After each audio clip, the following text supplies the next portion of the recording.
ناظرین، آج کے جو ہمارے مہمان ہیں وہ ایک پولیٹیکل اینالسٹ ہیں، ان سے بات کریں گے عمران خان کے بارے میں، وہ عمران خان کے بارے میں کیا رائے رکھتے ہیں۔ السلام علیکم، کیسے ہیں جی آپ؟ خیریت سے ہیں؟ وعلیکم السلام، میں بالکل خیریت سے ہوں، آپ کیسے ہیں؟ الحمدللہ، اللہ کا شکر۔ یہ بتائیے گا عمران خان کے بارے میں آپ کے کیا خیالات ہیں؟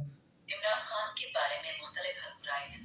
وہ ایک اہم سیاسی شخصیت ہے اور ان کی پالیسیز کے بارے میں متنوع آراء پائی جاتی ہیں۔ ٹھیک ہے، تو کیا آپ عمران خان کو ایک زیرک سیاستدان سمجھتے ہیں؟ جی، عمران خان کو ان کے حامی ایک مخلص سیاستدان سمجھتے ہیں، جبکہ ناقدین کی رائے مختلف ہو سکتی ہے۔ ٹھیک ہے، تو کیا آپ کے خیال میں عمران خان ڈیل کر لیں گے اور جیل سے باہر آ جائیں گے؟ یہ کہنا مشکل ہے، سیاست میں حالات تیزی سے بدلتے ہیں، اس بارے میں پیش گوئی کرنا آسان نہیں۔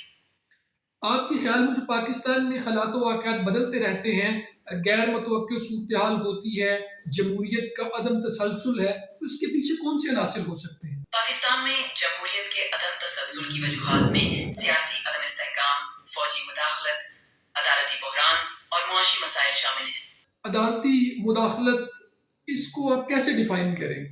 فوجی مداخلت سے مراد فوج کا سیاسی عمل میں مداخلت کرنا اور عدالتی مداخلت کا مطلب عدالتوں پر سیاسی معاملات میں کردار ادا کرنا ہوتا ہے۔ تو کیا پاکستان کی موجودہ صورتحال میں ایسا ہو رہا ہے؟ حالیہ صورتحال پر مختلف لوگوں کی مختلف آراء ہیں۔ کچھ کا خیال ہے کہ یہ عوامل موجود ہیں، جبکہ دوسرے اس سے اختلاف رکھتے ہیں۔ ٹھیک ہے، تو عمران خان کے بارے میں آپ کا کیا خیال ہے؟ کیا عمران خان مضبوط اعصاب کے مالک ہیں؟ انہیں 1 سال سے زیادہ ہو گیا ہے جیل کاٹتے ہوئے، کیا آپ کے خیال میں وہ مزید جیل کاٹنے کے لیے تیار ہیں یا پھر وہ ڈیل وغیرہ کر کے باہر آ جائیں گے؟ عمران خان مضبوط اعصاب کے مالک ہیں جہاں تک جیل کا تعلق ہے۔ کچھ لوگ سمجھتے ہیں کہ وہ مزید وقت کاٹ سکتے ہیں، جبکہ کچھ کا خیال ہے کہ وہ سیاسی حل تلاش کرنے کی کوشش کریں گے۔ ویورز، یہ تھی ہماری پولیٹیکل اینالسٹ جو اپنے خیالات کا اظہار کر رہی تھی۔